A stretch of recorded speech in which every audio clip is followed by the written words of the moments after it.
জুবিনদাবিহীন সময় নাযায় নোপোৱা যেন লাগি আছে। এইজন এনে এজন শিল্পী আছিল যিজন শিল্পীয়ে নিজৰ জীৱনকালতো কেৱল মাত্ৰ তেওঁক প্ৰয়োগ কৰা ব্যক্তিৰ সংখ্যাহে তেওঁৰ আশে-পাশে বেছি আছিল। এতিয়া মৃত্যুৰ পাছতো সেই মহান শিল্পীগৰাকীক একাংশই বদনাম কৰিবলৈ চেষ্টা কৰি আছে। গোটেই কথাখিনি আপোনালোকে বহুতে গম পাইছে, বিভিন্ন মাধ্যমত চৰ্চাও হৈছে। আচলতে জুবিন গাৰ্গ কেনে ব্যক্তি আমি সকলোৱে নুবুজিলোৱেই। জুবিন গাৰ্গৰ ভিতৰৰ মানুহজনক আমি উপলব্ধিয়ে কৰিব নোৱাৰিলোঁ, যাৰ বাবে জীৱিত কালতো সেই মহান ব্যক্তিগৰাকীক ভুল বুজিছিল মানুহে। যিগৰাকী ব্যক্তিয়ে প্ৰকৃতিক ভাল পাইছিল, তুলসী গছৰ ওপৰতো গীত ৰচনা কৰিছিল, আন আন কেতবোৰ জীৱ জন্তুৰ ওপৰতো গীত ৰচনা কৰিছিল, সেই ব্যক্তিজনৰ অন্তৰখন কিমান বহল আছিলে আমি উপলব্ধিয়ে নকৰিলোঁ জীৱিত কালত। তেওঁৰ সেই অৰাটো উপলব্ধি নকৰিলোঁ, তেওঁৰ সেই ভাইবছটো আমি উপলব্ধি নকৰিলোঁ, যাৰ বাবে জীৱিত কালতো বহুতে অপেক্ষা কৰিছিল। ইয়াৰ পূৰ্বৰ ভিডিঅ'টোত মই সেই কথা সদৰি কৰিছোঁ। এতিয়া বহুতে ঘৰিয়ালৰ চকু পানী টুকি আছে, কিন্তু জীৱিত কালত যেনেধৰণৰ গুৰুত্ব দিব লাগিছিল তেনেধৰণৰ গুৰুত্ব দিয়া হোৱা নাছিল আমাৰ প্ৰিয় শিল্পীগৰাকী। জুবিন গাৰ্গৰ অৰাটো এনেকুৱা যে মানুহ সংস্পৰ্শত আহিব বিচাৰে, জুবিন গাৰ্গৰ সান্নিধ্য লাভিব বিচাৰে, কাৰণ তেওঁৰ যিটো কণ্ঠ সেইটো আত্মাৰ কণ্ঠ আছিল, অন্তৰৰ নিভৃত কোণৰ পৰা সেই কণ্ঠটো ওলাইছিল, যাৰ বাবে মানুহে নিজক উপলব্ধি কৰিছিল জুবিন গাৰ্গৰ মাজত। নিজৰ বেদনাবোৰ, নিজৰ বিৰহবোৰ জুবিন গাৰ্গৰ গীতত উপলব্ধি কৰিছিল, নিজৰ জীৱন সংগ্ৰামটো উপলব্ধি কৰিছিল, আৰু সেইখিনি উপলব্ধি কৰাব পৰাটোৱেই এজন শিল্পীৰ প্ৰকৃত কলা। এজন শিল্পী তেতিয়াহে প্ৰকৃত অৰ্থত শিল্পী হয় যেতিয়া সৰ্বহাৰাৰ বা মানুহৰ প্ৰকৃত সুখ দুখখিনি তেওঁ গীতৰ জৰিয়তে তুলি ধৰিব পাৰে। এনেতো ভাল গোৱা বহু কণ্ঠশিল্পী হয়তো আছে, কিন্তু সেই দৰদী কণ্ঠ, সেই আত্মাৰ বিননি শুনাব পৰা কণ্ঠ অসমত এটাই, জুবিন গাৰ্গ। হয়তো আৰু 100 বছৰলৈকে বা 150 বছৰলৈকে বা যুগ যুগান্তৰলৈকে আমি তেনেধৰণৰ শিল্পীক দেখা নাপাম। সেইগৰাকী শিল্পীৰ মহত্ব আমি তেওঁৰ জীৱিত কালত বুজি নাপালোঁ। এতিয়া মৃত্যুৰ পাছত সকলোৱে উপলব্ধি কৰিছে যে আমি কাক হেৰুৱাই পেলালোঁ। সেইগৰাকী মহান শিল্পীয়ে তেওঁৰ সেই অৰাটোৰ বাবে, তেওঁৰ বাবে পাগল হোৱা লোকসকলক নিজ চকুতে দেখিছিল, তেওঁৰ বাবে বলিয়া হোৱা লোকসকলক দেখিছিল নিজ চকুতে, আৰু তাকেই একাংশই ভুল ভাবিছিল। তেওঁ কিন্তু কোনো ধৰণৰ হীন দেৰি কৰা নাছিল, তেওঁ তুলনা কৰা নাছিল, পথৰ ভিক্ষাৰী এটাকো সাৱটি ধৰিছিল, ঘীন কৰা নাছিল।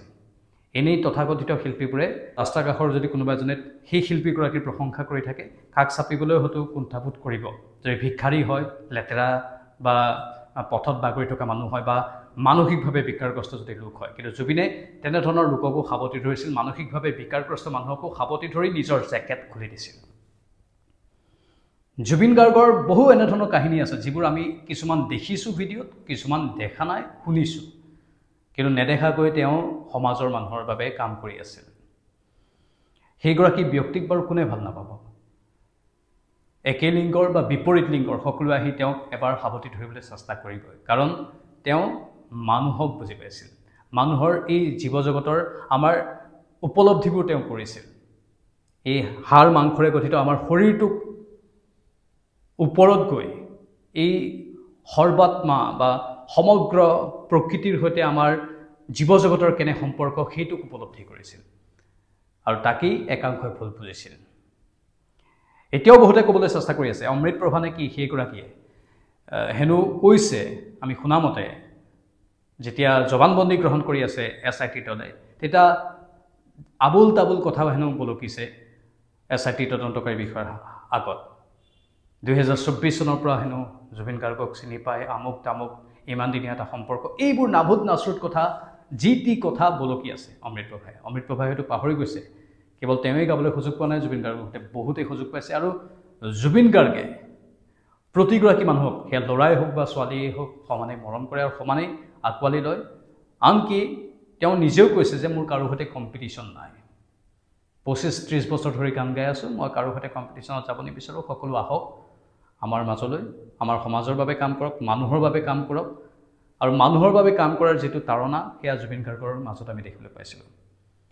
এতিয়া মৃত্যুৰ পাছত একাংশই বিভিন্ন কথা কৈছে, সামাজিক মাধ্যমত স্বাভাৱিকতেই ক'বলৈ সাহস কৰা নাই, কাৰণ তেওঁলোকক ধুই দিব সকলোৱে, কিন্তু সামাজিক মাধ্যমত নহ'লেও নেপথ্যত বিভিন্নজনে বিভিন্ন কথা কৈ আছে। তেওঁৰো একাংশ চিনাকি মানুহে কৈ আছে যে আমুক হৈছিল তামুক হৈছিল, কিন্তু সেইবোৰ কথাৰ কোনো মূল্য নাই। জুবিন গাৰ্গৰ সত্তাটো ইমান ওপৰত, সেইবোৰ তুচ্ছ কথাৰ, সৰু সৰু কথাৰ এনে মহান ব্যক্তিত্বৰ আগত ধূলিকণা সদৃশ। সেয়ে জুবিন গাৰ্গক যদি কোনোবাই বদনাম কৰিবলৈ চেষ্টা কৰে, আমি সকলোৱে মিলি ধূলিসাৎ কৰি দিম। তেওঁ ভগৱান আছিল, আছে আৰু ভৱিষ্যতেও থাকিব। যাৰ বাবে ধ্ৰুৱ ৰাঠিৰ দৰে ইউটিউবাৰে বা ডাঙৰ ডাঙৰ বহু বিশ্বৰ বিভিন্ন প্ৰান্তৰ বিশেষ বিশেষ ব্যক্তিসকলে জুবিন গাৰ্গৰ প্ৰশংসা কৰিছে। শত্ৰু দেশতো জুবিন গাৰ্গৰ জয় জয় গান, জুবিন গাৰ্গলৈ ট্ৰিবিউট আগবঢ়োৱা হৈছে। এয়াই জুবিন গাৰ্গ। আচলতে পৰমাত্মাৰ সৈতে যিটো মিলন, সেয়া জুবিন গাৰ্গে কৰি দেখুৱাই দিছিল, যাৰ বাবে আজি বিশ্বই বুজি পাইছে জুবিন গাৰ্গ কোন আছিল। অৱশ্যে মানৱ সমাজৰ সেইটোৱে হয়তো বেদনা যে আমি জীৱিত কালত সেই ভগৱান সদৃশ মানুহবোৰক চিনি নাপাওঁ, মৃত্যু হোৱাৰ পাছতহে আমি গুণ বখানি থাকোঁ। অমৃতপ্ৰভা নে কি এইগৰাকী গায়িকাগৰাকী, যিগৰাকীয়ে জুবিন গাৰ্গৰ যে সান্নিধ্য লভিছিল, সেইটোৱে তেওঁৰ বাবে সৌভাগ্য। এতিয়া জুবিন গাৰ্গৰ কথা যি টি বলকি SIT তদন্ত প্ৰক্ৰিয়াক অন্য দিশেৰে নিবলৈ চেষ্টা কৰা বুলি আমি শুনিবলৈ পাইছোঁ। অমৃতপ্ৰভা যদিও বৰ্তমান লকআপত বন্দী হৈ আছে, আমি ইয়াৰ পৰাই সতৰ্কবাণী দি দিওঁ, যদি এনেধৰণৰ নাভুত নাচৰ কথা বা যি টি কথা বলকি থাকে, কথা বেয়া হ'ব। বিষম পৰিণতি ভোগ কৰিবলৈ তেওঁ সাজু হৈ পাল পৰৱৰ্তী সময়ত অসমৰ ৰাইজৰ পৰা। অসমৰ ৰাইজে এই বিষয়ৰ পৰা সোধাই নেৰিব। জুবিন গাৰ্গ যেনেকুৱাই আছিল তেনেকুৱাই আমি তেওঁক বিচাৰোঁ, তেনেকুৱাকেই তেওঁক আমি একচেপ্ট কৰোঁ, তেনেকুৱাকেই তেওঁ আমি আমাৰ হিৰো হিচাপে মানি লওঁ, আমাৰ অসমৰ হীৰা সম্পদ বুলি মানি ল'ম। জুবিন গাৰ্গে কাকো জোৰ জবৰদস্তি কৰি অন্যায় কৰিবলৈ কেতিয়াও যোৱা নাছিল। জুবিন গাৰ্গৰ কাষত সকলোৱে নিজেই আহিছিল সান্নিধ্য পাবলৈ, মৰমৰ শিল্পীগৰাকী। আৰু সেয়াই এটা প্ৰকৃত অৰ্থত ভগৱান দূতৰ দায়িত্ব। তেওঁ হয়তো সেইখিনি কথা মানৱৰ মাজত বিলাবলৈ চেষ্টা কৰিছিল যে মৰমেৰেহে আমি পৃথিৱী জয় কৰিব পাৰিম, আমি মৰমৰ বাহিৰে আন একো বস্তুৰে পৃথিৱী জয় কৰিব নোৱাৰোঁ। উপলব্ধি কৰাটো মূল কথা। কিছুমান কথাক আমি অতি নৰ্থক দৃষ্টিভংগীৰে চাওঁ, কিন্তু উপলব্ধিটো কৰক। উপলব্ধিটো কৰক, কোনে কাৰ লগত কেনে ব্যৱহাৰ কৰিছে, কোন কাৰ কাষলৈ নিচে আহিছে, বা কোনোবাই কাৰোবাৰ সৈতে কিবা জোৰ জবৰদস্তি কৰিছে নেকি। সৰু সৰু কথাবোৰ উপলব্ধি কৰিবলৈ চেষ্টা কৰক। তিলটোকে তাল কৰি অযথা বিতৰ্কৰ সূত্ৰপাত নকৰাই ভাল। শেহতীয়াকৈ আৰ্কিটেক্ট এগৰাকীৰ মন্তব্য আহিছে, ৰাষ্ট্ৰী লঘাচৰিকা। তেখেতে কৈছে কেনেধৰণে শেখৰ আৰু সিদ্ধাৰ্থই জুবিন গাৰ্গক জীৱিত কালতেই মৃত্যুৰ গৰাহলৈ ঠেলি দিছিল। তিল তিলকৈ মানসিক যন্ত্ৰণাত ছটফটাবলৈ বাধ্য কৰাইছিল জুবিন গাৰ্গক। জুবিন গাৰ্গৰ ইমানখিনি প্ৰাচুৰ্য থকাৰ পাছতো, সেই তেখেতৰ গানৰ জৰিয়তে টকা পইচা আহৰণ কৰাৰ পাছতো তেওঁ নিজৰ ঘৰটো বনাবলৈ 100 বাৰ চিন্তা কৰিব লগা হৈছিল, হুক হুকাই কান্দি দিছিল। সেই কথা কালি আমাৰ আগতে ৰাষ্ট্ৰী লঘাচৰিকাই সদৰি কৰিছিল। টকা থকাৰ পাছতো তেওঁ সেই টকাবোৰৰ সৎ উপয়োগ কৰিব পৰা নাছিল, একমাত্ৰ শেখৰ সিদ্ধাৰ্থহঁতৰ দৰে মানুহৰ বাবে, যিবোৰে জীৱিত কালতে আমাৰ মৰমৰ জুবিন দাক মৃত্যুৰ গৰাহলৈ ঠেলি দিছিল, বা জীৱিত ব্যক্তিগৰাকীকে এক প্ৰকাৰ মানসিকভাৱে মৃত সজাই দিছিল। সেয়েহে তেওঁলোকে ৰাইজৰ কাঠগড়াত সদায় দোষী হিচাপে বিবেচিত হ'ব, আৰু তেওঁলোকৰ বিৰুদ্ধে অতি কঠোৰ ব্যৱস্থা আইনী দৃষ্টিভংগীৰেও ল'ব লাগিব বুলি সকলোৱে দাবী উত্থাপন কৰিছে। কেনেধৰণে জুবিন গাৰ্গে নিজৰ টকাখিনিয়ে উপভোগ কৰিব পৰা নাছিল।